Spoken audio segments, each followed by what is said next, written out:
The alarm screamed through my ship at 3 in the morning, and I knew before my boots hit the floor that something terrible had happened.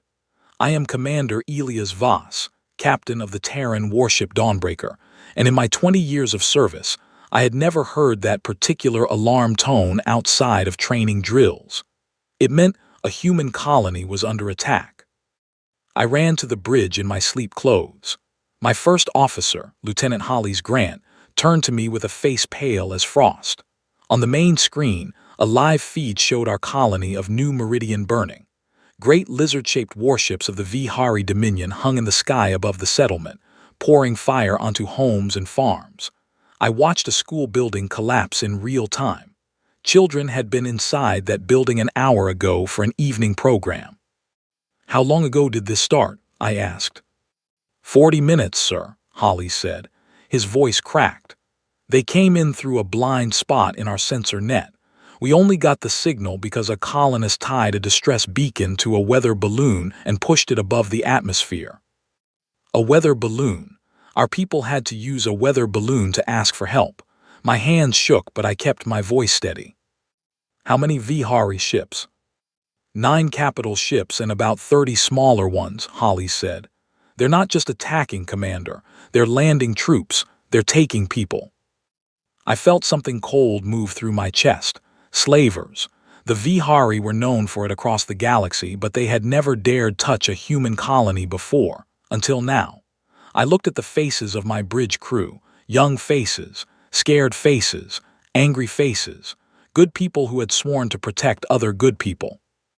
"Send a priority signal to Earth Command and to the Coalition of Sapient Worlds," I said. "Tell them what we are seeing.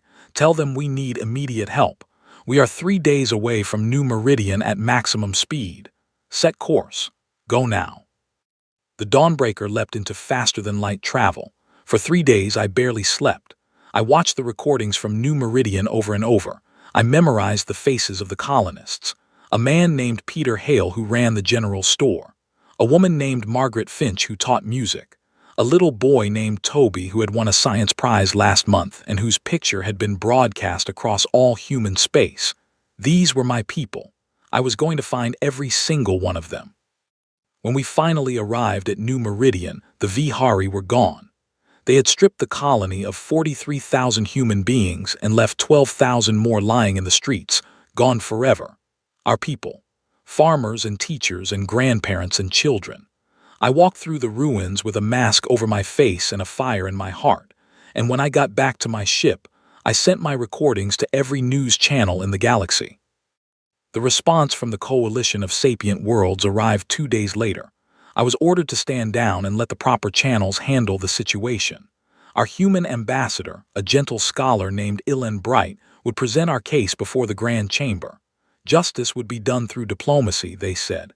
I obeyed the order, but I did not believe it. I had served in this galaxy long enough to know how the Coalition treated humans. They saw us as small. They saw us as new. They saw us as something amusing. I watched the Grand Chamber broadcast from my bridge. Ambassador Bright stood in the center of that huge circular room, surrounded by 17 other species on raised platforms. He spoke softly and clearly. He showed the footage of burning homes. He named the 43,000 who had been taken. He asked the Coalition to enforce its own laws and help humanity recover our stolen people.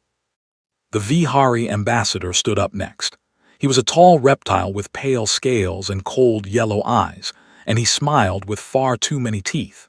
He said the New Meridian system had once belonged to the Vihari many thousands of years ago, and that humans had settled there without respecting ancient territorial claims. He said what happened was simply the correction of a historical mistake. He said the taken humans would be cared for as workers. I waited for outrage. I waited for the Coalition to rise in fury. Instead, the Skarn delegate yawned. The Taylani representative examined her long claws. The Emresh ambassador actually checked a device on his wrist, as if the meeting was taking too long. I could not believe what I was seeing. Then our Prime Minister, Evelyn Shaw, appeared on the chamber's main screen.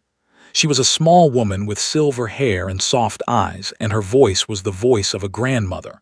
She said, Return our people or humanity will hunt every Vihari warship to the edge of this galaxy. We will not stop. We will not rest. We will not forget. The chamber erupted in laughter. I will remember that sound for the rest of my life. The Skarn delegate wiped tears of joy from his compound eyes. The Mresh ambassador slapped his knee. The Vihari ambassador grinned at the camera and said loudly, for all the galaxy to hear, "Oh, the little mammals are playing at being dangerous. How charming. Run along, small ones. Your betters are speaking." Ambassador Bright stood alone in the center of all that laughter. He did not argue. He did not cry. He simply nodded once, gathered his papers, and walked out. The laughter followed him all the way to the door. I turned off the broadcast. My bridge was silent. Lieutenant Hollies looked at me with eyes full of a question he did not dare to ask. I stood up from my chair and walked to the main window and looked out at the stars. Somewhere out there, 43,000 of my people were being held as property. Somewhere out there, a race of tall reptiles was laughing at us. And somewhere out there, the coalition of sapient worlds had just decided that human lives were worth nothing. My personal communicator chimed, a sealed message from Earth. I opened it with my thumbprint. It was from Prime Minister Shaw herself. The message was short. "Commander Voss, the coalition has shown us who they are. Now we show them who we are. Operation Blackthorn is authorized. You are given full discretion. Hunt every Vihari warship. Free every human captive. Leave their slaver empire in ruins. The leash is off." I read the message 3 times. Then I closed my eyes and thought about Toby, the little boy who had won the science prize. I thought about Margaret Finch, the music teacher. I thought about Peter Hale, the storekeeper. I thought about how the coalition had laughed while my people screamed. When I opened my eyes, I was not the same man anymore. I was something older, something my species had been for 200,000 years before we ever reached the stars. I was a hunter. I turned to face my crew. They were watching me. They were waiting for me. Every one of them had seen the footage from New Meridian. Every one of them had heard the laughter in the Grand Chamber. Every one of them had someone they loved on a colony somewhere, a colony that could be next. "Listen well," I said. My voice did not shake. "For 12 years we have been the smallest voice at the table. We have been polite. We have been patient. We have been good students of a galaxy that has decided we do not matter. That ends tonight. From this moment on, every Vihari warship is a target. Every slaver ship is a target. Every supply depot, every shipyard, every base. We will not stop until the last human captive is home. Are you with me?" My crew stood as one. Not a word was spoken. They simply stood and they saluted, and their faces told me everything I needed to know. "Set course for Vihari space," I said. "Full stealth, full speed. Hollies, prepare the rail guns and charge the main cannon. We are going hunting." The Dawnbreaker turned her nose toward the darkness and began to move. Somewhere far ahead of us, a lizard empire was still laughing. They had no idea what was coming for them.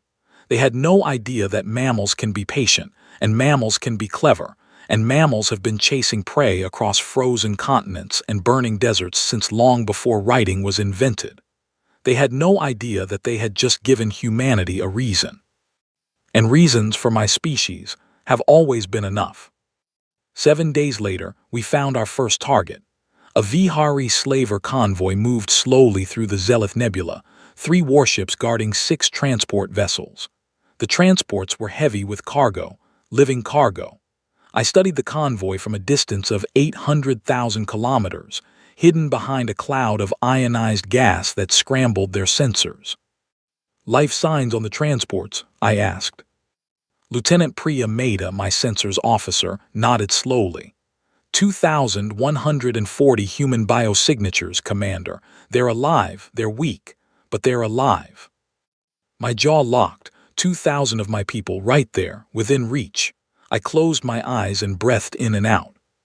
3 long breaths, the way my father taught me when I was a boy hunting deer in the forests of Montana. Patience now, fury later, patience first. "Hollies," I said, "prepare the silent approach. No active sensors, no active communications. We drift in on thruster packets only." Priya, I want a full targeting solution on the 3 warships before we announce ourselves. Weapons Officer Chandra, load the rail guns with tungsten slugs and prepare the electronic pulse warheads. We hit all 3 warships in the same second. Aye, Commander, came the answers one after another. We drifted for 6 hours. 6 long, patient hours, closing the distance while the Vihari convoy moved along unaware. I used the time to study their ship patterns. The warships rotated their shield frequencies every 11 minutes, a Vihari tradition that they believed was unpredictable. It was not. Humans had cracked that pattern 3 years ago and never told anyone. Our intelligence services had been saving that card for the right moment. This was the right moment. At range of 20,000 kilometers, I gave the order. The Dawnbreaker dropped her cloaking field. Our rail guns fired 3 times in 1 second, each tungsten slug traveling at a fraction of the speed of light. All 3 Vihari warships lost their shields in the same instant because we hit them during the shield rotation window. A moment later, our electronic pulse warheads scrambled their communications. They could not call for help. They could not warn anyone. They could not even understand what had just happened. One of the warships tried to fire back. Our second volley of rail gun fire disabled its weapons. The other 2 tried to flee. Our main cannon, which we had been charging for the full 6 hours of our silent approach, spoke once. Both ships lost their engines. They drifted, blind and helpless, while my boarding craft launched toward them. My Marines were led by Major Rosa Callaghan, a tall woman from Ireland with a quiet smile and eyes like winter stone. She had trained her boarding teams for 3 years for exactly this kind of work. Zero-gravity combat, tight corridor movement, rescue of hostages without harming them. Her teams cut through the Vihari hulls with plasma torches and moved through the ships faster than the defenders could respond. Within 40 minutes, all 3 warships were secured. Within an hour, so were the transport vessels. I came aboard the largest transport myself. I wanted to see. I needed to see. The cargo bay had been turned into a holding pen. 240 humans were packed into a space meant for 60. They were thin. They were dirty. They had marks on their wrists from restraints. They stared at me as I walked in, and I do not know if they recognized the Terran uniform or if they simply saw another armed figure and expected the worst. A little girl stepped forward. She could not have been older than 7. She had dark hair and messy braids and eyes that had seen too much. She looked up at me, and she asked in a small, clear voice, "Are you the monster the lizards warned us about?" I knelt down in my armor so our faces were level. I took off my helmet so she could see me. I smiled at her, and I hoped my smile did not look as tired as I felt. "Yes," I said softly, "I am, but I am your monster now, and I am here to take you home." She did not smile. She did not cry. She just nodded once, very serious, and then she put her small hand on my armored shoulder and said, "Okay, thank you." Behind her, 2,000 humans began to move toward us. Slowly, carefully, not daring to hope. I stood up and opened my arms, and my voice carried through the cargo bay loud and strong. "My name is Commander Elias Voss of the Terran warship Dawnbreaker. You are free, every single one of you. Walk with me. Medical teams are waiting. Food is waiting. Clean water and soft beds and the voices of people who love you. Walk with me now. We are going home." They walked with me. Some of them cried. Some of them held each other up. An older man with a gray beard, who told me his name was Henry Wade, stood very straight and saluted me as he passed, though he had never been a soldier. A young mother carried twin Bobbies who had been born in captivity and had never seen a human who was not a prisoner. A teenage boy named Danny carried his little sister on his back because her legs were too weak. I stood there and watched every single one of them pass. I counted, 2,140, every single one alive, every single one free. Then I turned back to the Vihari captain, who was being held by 2 of my Marines. He was a tall reptile with scars on his snout and a fancy gold collar around his neck, the mark of a senior officer. He glared at me with yellow eyes full of pure hatred. "You have made a terrible mistake, mammal," he hissed. "The Dominion will burn your worlds for this." I looked at him for a long moment. Then I walked to the comm station, and I opened every coalition broadcast frequency at once. I wanted the whole galaxy to hear what I was about to say. This is Commander Elias Voss of the Terran Confederation Navy. Today, 7 days after the Vihari Dominion attacked our colony at New Meridian and took 43,000 of our people, I have recovered 2,140 of them from a slaver convoy in the Zelith Nebula. 3 Vihari warships have been neutralized. 6 slaver transports have been taken. We will now continue hunting. We will not stop until every human captive is home. To the Vihari Dominion I say this simply. You laughed at us. Now we are coming. You run if you wish. We will enjoy the chase. I closed the channel. I turned back to the Vihari captain. You will live, I told him. You will go home in an escape pod. You will tell your people what I told them. And you will spend the rest of your days knowing that I am still out there, hunting your fleet, one ship at a time. I had him loaded into a pod and launched back toward Vihari space. Then I ordered my ship to move. We had 20 more convoys to find. We had 40,000 more humans to bring home. And the galaxy, for the first time in its long history, was about to learn what a human hunter looked like when she had been given a reason. The broadcast reached the Coalition Grand Chamber 6 hours later. I was told, by a source I will not name, that no one laughed this time. The Vihari ambassador demanded immediate sanctions against humanity. Ambassador Bright, the gentle scholar, stood up from his small seat in the back of the chamber and walked calmly to the center of the floor. He said only one sentence before he walked out. You told us the galaxy had rules, Ambassador Bright said quietly. We are the ones enforcing them now. The chamber was silent as he left. On my bridge, I watched the reports come in from Earth. Our shipyards were building new warships at 3 times the normal rate. Volunteers for the Navy had reached numbers not seen in 100 years. Every human world, from the smallest mining colony to the great cities of Earth itself, had turned toward the war with a single united purpose. Somewhere in South Africa, an old song had been rediscovered and was now played on every human radio station. A song about hunters and prey and the long patience of the human heart. Lieutenant Hollies came to stand beside me. He was a young man, not yet 30, and his hands were still shaking from the battle, but his eyes were clear. Commander, he said, we have reports of a second Vihari slaver convoy near the Oran cluster. 1,200 human captives, 4 warships. I nodded slowly. My father's voice came back to me from childhood. Patience now, fury later, patience first. Set the course, I said. Silent approach, we are not done. 3 months passed and the galaxy learned a new word for our species. I first heard the word from a captured Vihari officer during an interrogation on the Dawnbreaker. He was tired and thin, and he had just watched my Marines liberate 900 of my people from his ship. He looked at me across the table and he said, in broken galactic common, "You are the ghosts. You are the ones who come from nothing. The whole Dominion speaks of you now, the ghosts of humanity." I did not correct him. Let them call us ghosts. Let them whisper about us in the dark. Let fear of us spread through every Vihari ship and outpost in the galaxy, because fear was a weapon, and we were using every weapon we had. By that 3rd month, the Dawnbreaker was no longer hunting alone. 12 more human warships had joined me. We called ourselves the Ghost Fleet, a name that the media back on Earth had picked up and run with. Every one of my captains was a volunteer. Every one of my crews had lost someone at New Meridian or at one of the smaller raids that had followed.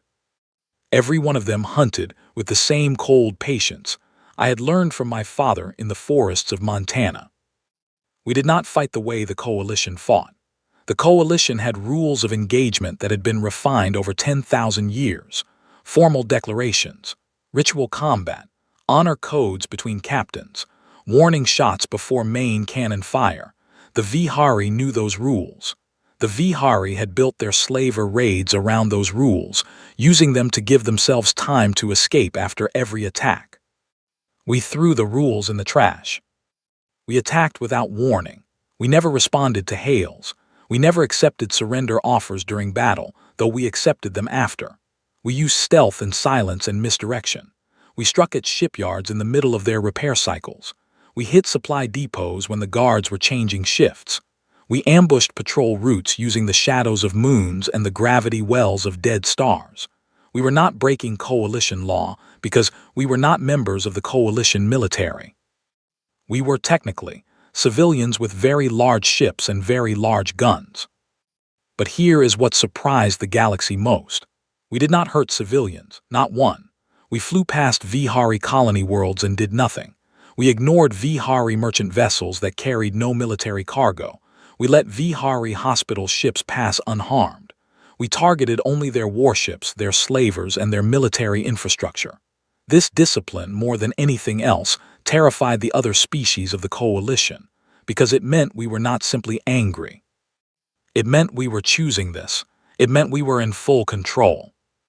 A Taylani spy made contact with me on a neutral trading station in the Kappa system. Her name was Senla, and she was small and gray-furred with huge, intelligent eyes. She sat across from me in a private booth and she said, "My people have suffered under the Vihari for 11 generations. We lost 3 worlds to them. We asked the Coalition for help twice. The Coalition did nothing.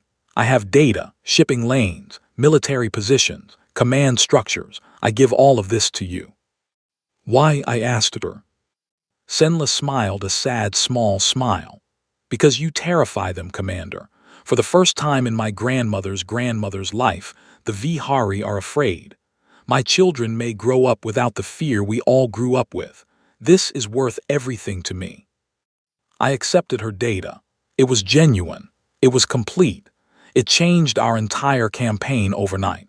We hit a Vihari shipyard 2 days later and destroyed 11 warships still in dry dock. Other species reached out after that. The Kresh, a race of thin, blue-skinned humanoids, offered us access to their smuggler routes. The Ulani, a silent species of tall beings who communicated through flashes of color, provided us with advanced engine parts.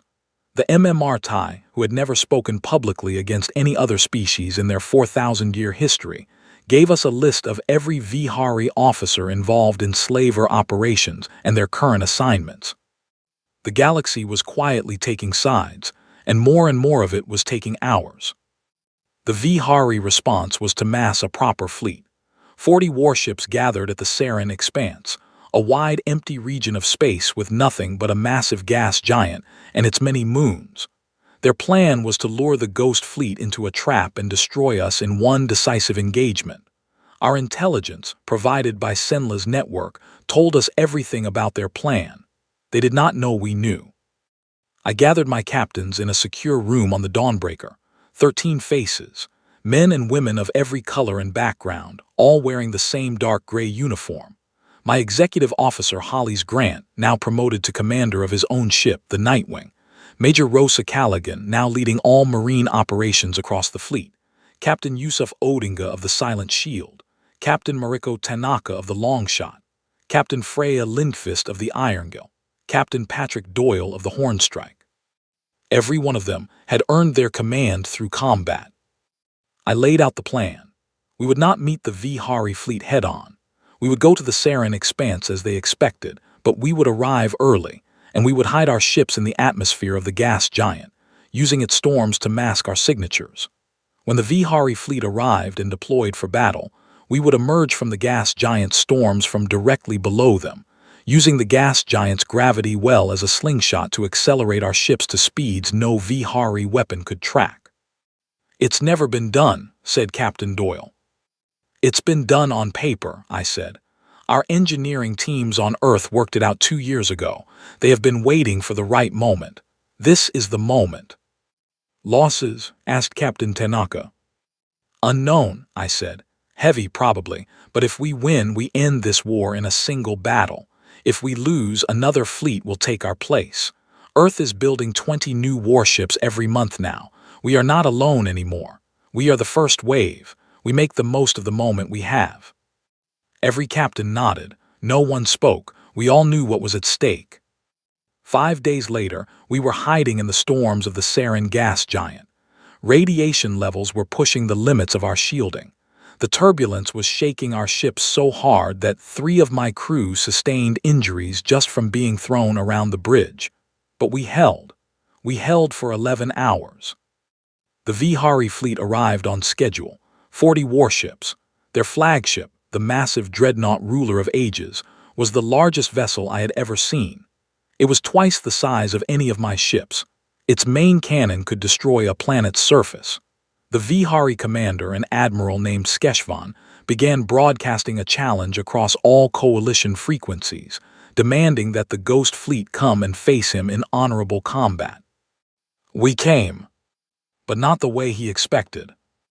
The Dawnbreaker punched upward out of the gas giant storms at 0.3% of the speed of light, and the other 12 ships of the Ghost Fleet rose with her. We came up under the Vihari fleet, from a direction they had not been watching, at speeds their targeting systems could not track in time. Our rail guns fired first. Our electronic pulse warheads fired second. Our main cannons fired third. All of this happened within the first 4 seconds of the engagement. 18 Vihari warships died in those 4 seconds. The rest tried to turn, tried to fire, tried to flee. We were already past them, already repositioning, already firing again. Major Callaghan's boarding pods launched at the disabled ships and her marines took them one by one. Captain Tanaka's longshot, using a new plasma lance weapon developed specifically for this engagement, cut straight through the bow of the dreadnought Ruler of Ages. The great ship did not die in that first cut, but it bled. It bled badly. The battle lasted 97 minutes. When it was over, 31 Vihari warships were destroyed or captured. 9 had surrendered. Admiral Skeshvan himself escaped in a fast courier ship, slipping past our lines in the final minutes. I let him go. I wanted him to return home and tell his people what had happened. I wanted the fear to spread. We had lost 2 ships. The Hornstrike, under Captain Doyle, had taken a direct hit from the Ruler of Ages before the dreadnought fell. 412 of our brothers and sisters were gone, including Captain Patrick Doyle himself, who had stayed at his post until the end, firing his rail guns even as his ship broke apart around him. I ordered the Ghost Fleet to pause its operations. Before we continued the hunt, we would hold a funeral. I gathered my remaining captains on the Dawnbreaker's flight deck, and I read every single name of every single one of our fallen. 412 names. It took me over an hour. I did not rush. I spoke each name clearly.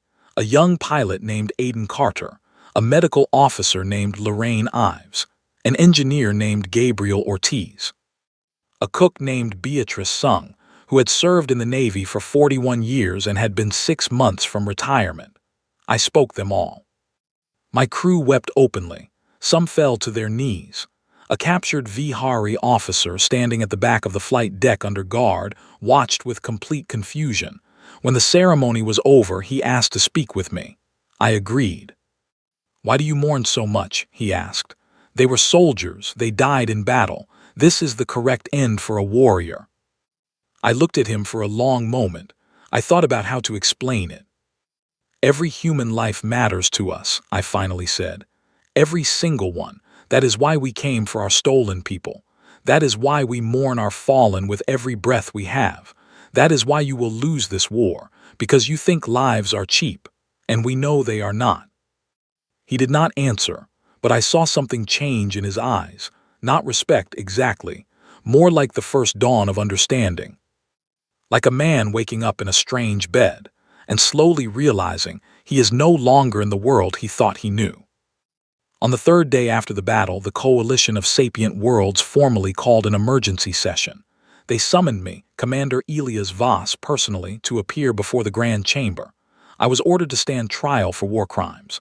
The Ghost Fleet, they said, had destabilized the galaxy. Humanity had gone too far. The laughter of a year ago had turned, at last, into fear. But fear, I knew, was not respect. Fear made people do foolish things. I accepted the summons. I would go. I would stand in the same chamber where my ambassador had once been laughed at. I would speak for my species. And then, whatever the coalition decided, I would return to the hunt. Because there were still 21,000 of my people unaccounted for, and I had made a promise to a little girl with messy braids that I would take them home. Every last one. I walked into the grand chamber alone. No guards, no uniform of ceremony, just my standard duty uniform, still bearing a small dark stain on the left sleeve from a wound I had taken during a boarding action 6 days earlier. My face had a fresh scar running from my left eyebrow down to my cheekbone, a gift from a Vihari officer who had tried to take my eye with a combat blade. I had not slept more than 4 hours in any of the last 7 days. I probably looked like a man who had walked out of a nightmare. Good, let them see what they had created. The chamber was packed. Every one of the 17 member species had sent their highest-ranking representative. The galleries above were full of diplomats, military officers, journalists, and observers from every corner of coalition space. Broadcast cameras pointed at me from every angle. This trial would be watched by billions of beings across 1,000 worlds. I walked to the center of the floor, the same place where Ambassador Ilan Bright had stood a year ago and been laughed at. I stopped and I turned slowly, looking at every face in the room. The Skarn delegate who had wiped tears of joy from his compound eyes, the Emresh ambassador who had slapped his own knee with laughter, the Tailani representative who had examined her claws, and the Vihari ambassador, Thethkar, who had called us amusing mammals. None of them were laughing now. Thethkar would not meet my eyes. The chamber speaker, a tall crystalline being called a Lorandi, raised his voice. Commander Elias Voss of the Terran Confederation, you stand accused before this body of unauthorized military action, of destabilizing coalition territory, of operating outside the laws of civilized engagement, and of creating fear among member species. How do you answer these charges? I was supposed to offer a legal defense. I had prepared one. My government's lawyers had worked for 2 weeks to write it. It was a masterpiece of diplomatic argument. It cited 17 different coalition precedents and 4,000 years of interspecies law. I set the papers down on the speaker's podium without reading from them. I will not defend myself with your laws, I said. My voice was quiet, but the chamber's sound system carried it to every seat and every camera. Your laws failed my people. Your laws watched while 43,000 humans were taken from their homes. Your laws sat silent while our children were put in cages. Your laws laughed when we asked for help. So I will not hide behind your laws today. I will speak with the only language your chamber has ever truly respected: the truth. The silence was complete. A year ago, I sat on my bridge and watched a Vihari warship stand over a burning school on my colony. There were children inside that school. I watched my ambassador come here to this very floor and ask you for help. He did not ask for revenge. He did not ask for war. He asked you to enforce your own laws against a raid that even your own treaties called a crime. And you laughed at him, every one of you. You laughed, and you went back to your drinks, and you decided that human lives were not worth the inconvenience of action. I turned slowly, letting my eyes pass across each face. I want you to understand something. We heard that laughter. Every human being on every human world heard it. Children heard it. Grandmothers heard it. Farmers and factory workers and teachers and soldiers and poets, all of us. We heard what you truly thought of us, and we made a decision together as one species. We decided that we would never again be the small ones at the back of the room. We decided that we would never again ask for protection from beings who found our deaths amusing. We decided that we would be our own protection, from this day forward, and for all days to come. I paused. I looked at Thethkar. He still would not meet my eyes. So yes, I have hunted Vihari warships. I have hunted them in their own space. I have destroyed their shipyards and their supply depots and their slaver fleets. I have freed 31,000 of my people, and I will not rest until the last 12,000 are home. I have done all of this, and I would do it 100 times more. And here is the part that will matter most to this chamber, so listen carefully. I have done all of this without harming a single civilian. Not one. Not a Vihari farmer, not a Vihari child, not a Vihari merchant or teacher or elder. You may check the records. I invite you to, because humanity is not the monster you called us in your laughter. Humanity is what you should have been. Humanity is the enforcement of the laws you wrote and then abandoned. A murmur began in the galleries above. I let it grow for a moment before I continued. Now you call me here to stand trial. Fine. I am standing. Look at me. Look at every scar I carry. Look at the dust of 100 battles on my boots. I am here because my government ordered me to come, and I obey my government. But understand this clearly, every one of you. When this trial ends, I am going back. I will continue the hunt. If you imprison me, another will take my place. If you imprison her, another will take hers. Humanity has no shortage of hunters. We never have. We have been apex predators on our world for 200,000 years. We have followed prey across frozen continents, across deserts, across mountain ranges that would break your bones to cross. We have done this not because we are cruel, but because we are patient and we are clever, and we do not forget. I took a long breath. So this is my answer to your charges. I'm not here to beg for mercy. I'm not here to ask for your forgiveness. I'm here to tell you, and through you to tell every species in this galaxy, that humanity is no longer small. We are no longer the newest voice you can afford to ignore. From this day forward, we are watching, every one of you, forever. If any species ever again does to us what the Vihari Dominion did, we will come for them, and we will not stop until justice is done. This is not a threat. This is a fact about the galaxy you now live in. Make your peace with it, or do not. Either way, I am going back to work. The chamber was silent for a long moment. Then the Taylani representative stood up. Her name was Senla, I realized with a shock. Not the spy Senla I had met, but her grandmother, the ruling matriarch of the Taylani Confederacy. She walked slowly down from her raised platform and crossed the floor until she stood beside me. She looked tiny next to me, a small gray-furred being in formal robes. But when she spoke, her voice was iron. The Taylani Confederacy, she said, withdraws all charges against Commander Voss. We further announce before this body and before all watching worlds that the Taylani Confederacy stands with humanity. Any attack upon human citizens or human territory will be considered an attack upon the Taylani. This is our word. This is our oath. Then the Kresh ambassador stood. The Kresh collective stands with humanity. Then the Ulani join with humanity. Then the MMRTI, who had not spoken publicly in 4,000 years. Their ambassador rose slowly, and the whole chamber held its breath. The MMRTI stand with humanity, he said. 6 words. 4,000 years of silence broken. 6 words. One by one, the species that the coalition had ignored and mistreated for generations rose and declared themselves. 11 species in total. Every single one of the oppressed and overlooked peoples of this galaxy. They all stood with us. Ambassador Thethkar of the Vihari Dominion tried to speak. He rose from his seat, his voice trembling with rage, and he began to demand sanctions against these traitor species. The Skarn delegate, who had laughed loudest of all a year ago, stood up and cut him off. "Sit down, Thethkar," the Skarn said. His voice was cold. "You brought this on yourselves. You raided a colony that had done you no harm. You took children. You laughed when the humans asked for help. You woke something in this galaxy that none of us understood, and now none of us can put it back to sleep. Face them alone. The Skarn Dominion will not support you." Thethkar sat down. His scales had gone pale gray. I stood there in the center of the floor, and I felt the whole galaxy turn on its axis around me.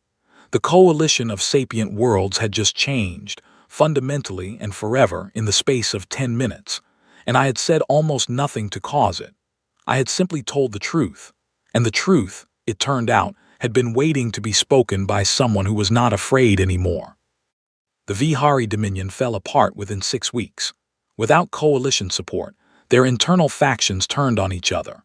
The slaver caste, which had grown fat on the raiding of weaker worlds, was overthrown by younger officers who understood that the old ways had led their people to ruin. 3 core Vihari worlds declared independence and sued for peace with humanity. They offered full cooperation in recovering the remaining 12,000 human captives. They offered reparations. They offered war criminals for trial. We accepted all of it. But one man refused to surrender. Admiral Skeshvan, the architect of the original New Meridian raid, fled with the last loyal elements of the Vihari fleet toward the galactic rim. He took with him the remaining human captives, 8,147 of my people. He used them as shields. He broadcast demands from the deepest uncharted regions of space, places where even the coalition's maps showed only blank areas. He said he would keep the humans alive only if we granted him full amnesty, sovereign territory, and reparations from the human government. I read his message twice. Then I turned to Hollis, who was now my full fleet commander. "He does not understand us," I said quietly. "He still thinks we are the same species his grandfather raided for sport. He still thinks hostages will save him. He has learned nothing." "What are your orders, Commander?" Hollis asked. I looked at the star map, the ghost wastes, a wide empty region of collapsed stars and radiation storms. Nobody went there. Nobody lived there. It was the perfect place to hide. It was also, therefore, the perfect place to corner an enemy who had nowhere left to run. "Prepare the fleet," I said. "We are going to the edge of the galaxy. We are bringing our last people home." The ghost wastes were as terrible as their name. We had to travel for 6 weeks to reach them, and the last 2 weeks were through regions of space where our star charts simply ended. The radiation was so heavy that our shields dropped by 3% every day, requiring constant maintenance. Dead stars twisted space around us in ways that made our navigation computers scream warnings every few minutes. 3 times we nearly flew into unmapped gravity wells that would have torn our ships apart. But we made it, and we were not alone. The Tailani had sent 4 cruisers under Matriarch Senla herself, who had chosen to come in person, leaving her diplomatic post for the first time in decades. The Kresh had sent 6 gunships, fast and deadly vessels crewed by blue-skinned warriors who had trained for this moment for years. The Ulani had sent a massive carrier, a ship so large it could deploy 300 fighters in a single wave. The MMRTI, breaking another of their ancient traditions, had sent a single vessel, but it was a warship the likes of which none of us had ever seen, a pitch-black sphere that seemed to absorb light itself. Their ambassador, speaking for the first time in public in 2 years, said only that the ship was called Last Word, and that it would be enough. We believed him. Together with my 17 human warships, we were a coalition fleet of 29 vessels, crewed by 5 different species, all hunting one man. Admiral Skeshvan had taken his forces to a triple star system called Azen's Grave. 2 of the 3 stars were long dead, collapsed into black dwarfs that still held the planetary debris in twisted orbits. The 3rd star was a red giant in its final stages, slowly devouring what remained of its inner planets. Skeshvan had hidden his fleet behind the red giant, using its immense mass and its constant flares to mask his ships from sensors. He had 22 warships remaining, including his own flagship, the battered dreadnought Ruler of Ages, which had limped away from Sarin Expanse half dead and had been repaired in secret. He thought we could not find him. He was wrong. The MMRTI had sensors we did not fully understand. Their ambassador simply gave us the coordinates. I called a council of captains aboard the Dawnbreaker. 29 commanders from 5 species gathered in a single room, listening through translation devices to my voice. I laid out the plan. Skeshvan will execute the hostages the moment he believes he has lost. That is his nature. That is what he has promised. So our standard tactics do not apply.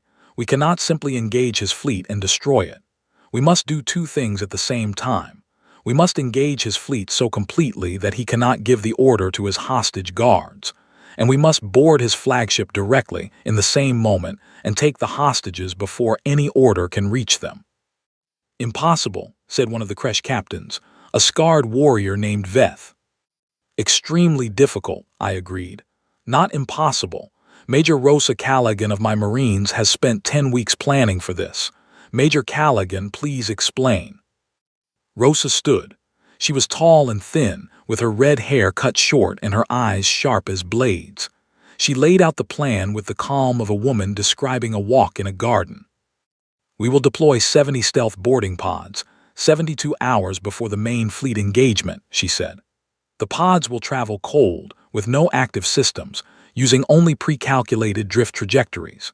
They will arrive at the flagship's hull from the direction of the red giant, using the star's radiation to mask their approach. Each pod contains 8 Marines. Total boarding force of 560 elite operators, all volunteers, all trained specifically for this mission. Every one of them speaks enough Vihari to read signs and intercept communications. 560 against how many Vihari soldiers? Asked Matriarch Senla. Approximately 3,000 aboard the flagship, Rosa said calmly. We are not there to fight them all.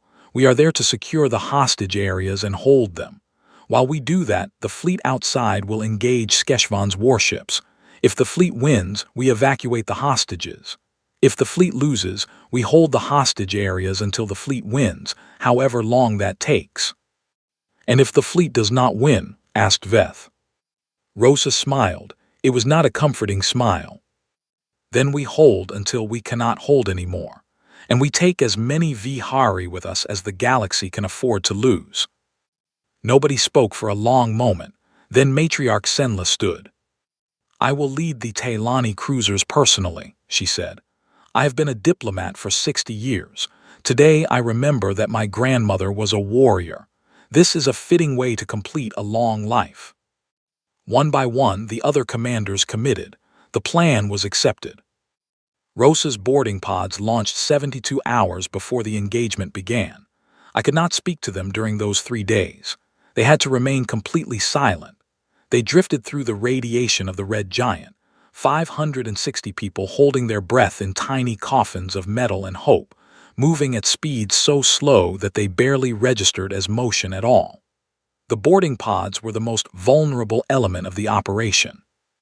If Skeshvan detected them, they would die in an instant, and the hostages would die shortly after. For 3 days, I did not sleep. I sat on my bridge and I waited and I counted the minutes. At hour 71 and 47 minutes, Rosa sent a single coded signal, a quick burst of static on a frequency nobody was watching. It meant one thing. They were attached to the flagship's hull. They were ready to cut their way in. I gave the order.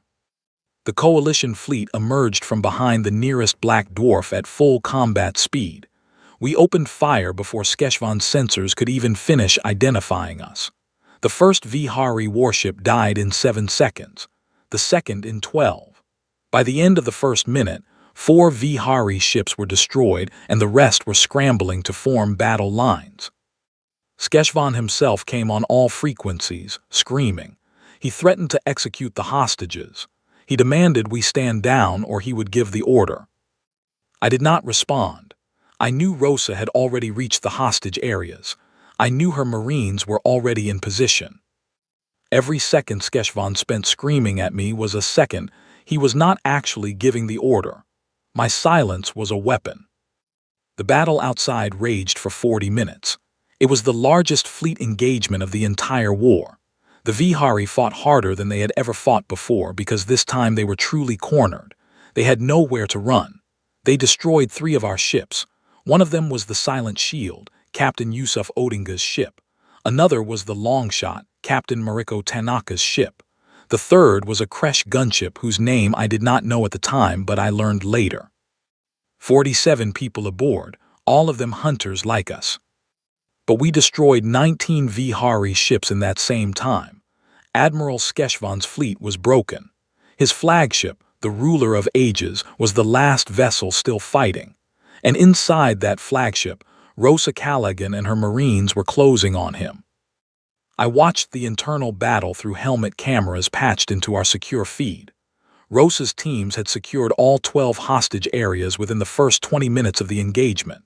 She had lost 19 Marines. Every single hostage was alive.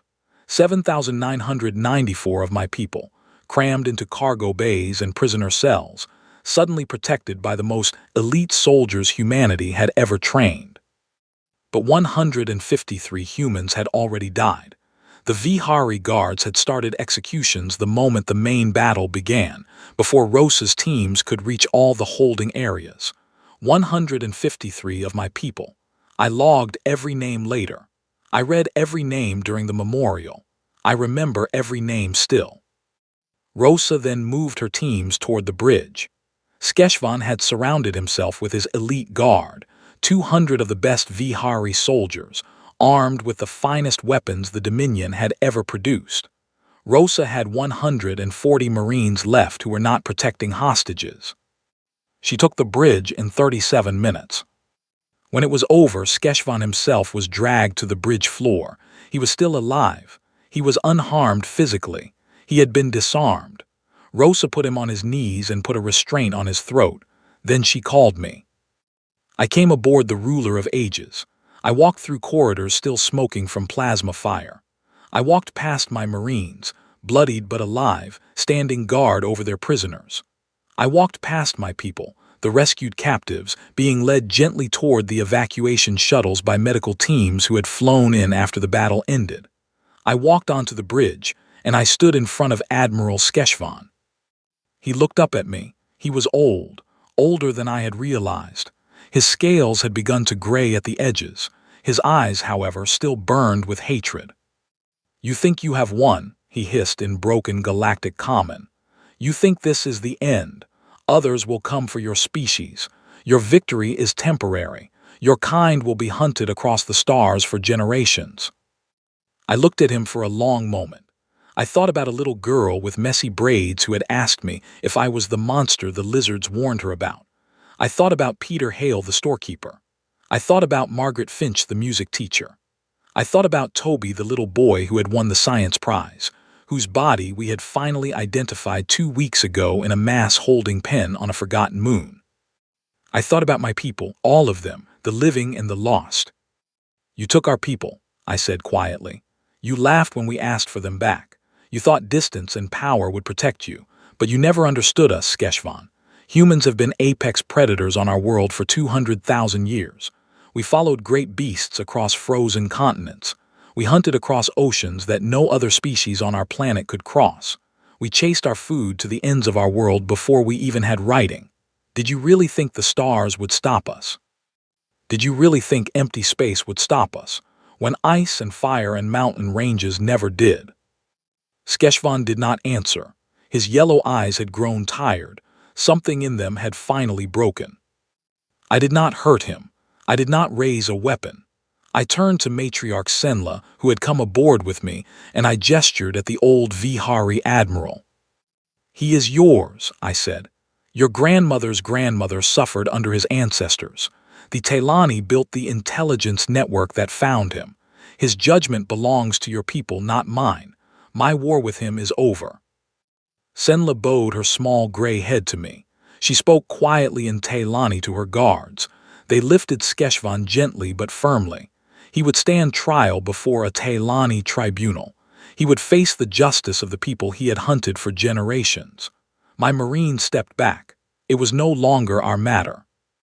I walked off the bridge. I walked through the corridors one more time. I found the holding area where the last of my people were being evacuated, and I stood at the edge of the great cargo bay and I watched them come home.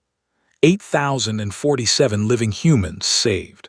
153 lost forever. A young woman walked up to me. She was perhaps 17 or 18 years old. Her hair was still dirty, still tangled, but her eyes were clear. She stopped in front of me and she looked up, and I realized with a start that I knew her. "It's you," I said softly. "The little girl from the first ship, from Zelith Nebula."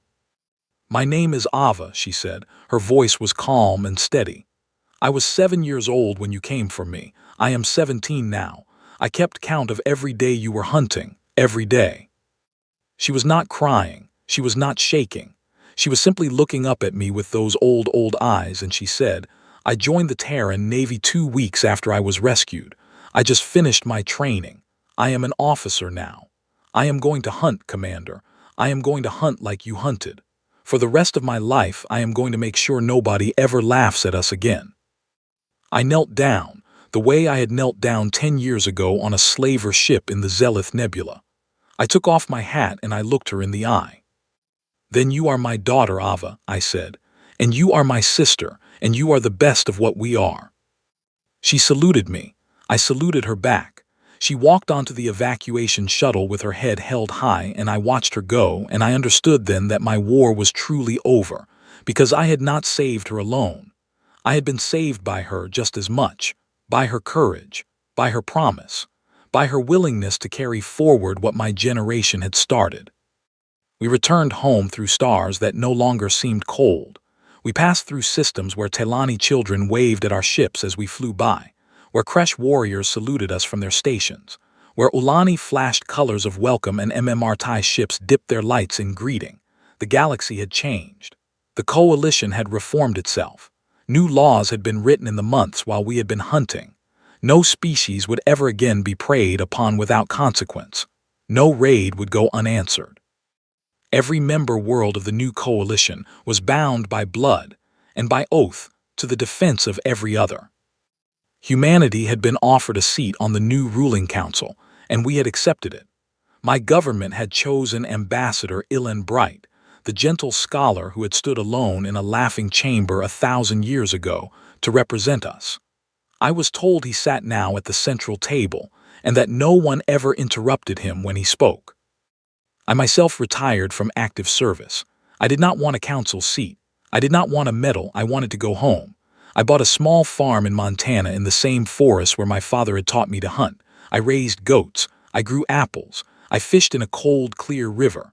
I lived quietly the way my grandfather had lived, the way all human hunters had lived between hunts for 100,000 generations. I read books. I walked in the woods. I watched the stars at night, and I thought about the friends I had left out there among them. 10 years after the war ended, I was invited to speak at the Grand Chamber one more time. A memorial was being held for the fallen of the war on all sides. I accepted the invitation. I put on my old uniform, which no longer fit me well. I flew to Kelter Prime. I walked into the Grand Chamber for the last time. Captain Ava Mercer walked beside me. She was a grown woman now, a ship commander in her own right, captain of the newest human warship, the Dawnbreaker II. She had served in the Navy for more than a decade. She had hunted slavers across 3-star systems. She had freed thousands. Her crew worshipped her. She was, in every way, my daughter in spirit, if not in blood. She looked at the assembled delegates as we walked down the central aisle. Every species that had once laughed at us was there. Their old representatives had all retired or moved on. The new faces looked at me with something that was not fear, exactly. And not exactly admiration either, something older. "Commander," Ava asked quietly as we walked, "do you think they fear us?" I thought about it as we reached the center of the floor. I looked up at the high seats, at the cameras, at the billions of beings watching across 1,000 worlds. I smiled. "No," I said softly. "They do not fear us. Fear fades, Ava. Fear is a small emotion. What they feel now is something far older, something that lives in the bones of every prey species that ever watched a predator step out of the dark." I looked at her, at this young woman who had been a starving child in a cargo bay, at this daughter of humanity who would carry us forward. "They respect us," I said, "and they always will, because they remember what happened the last time they laughed." She nodded slowly. She understood. She would teach others to understand. We stood together, the old hunter and the new, in the center of the galaxy that had once called us small. And somewhere far away, the stars kept turning, the way they always had, and the way they always would. For as long as there were humans to watch them. The end.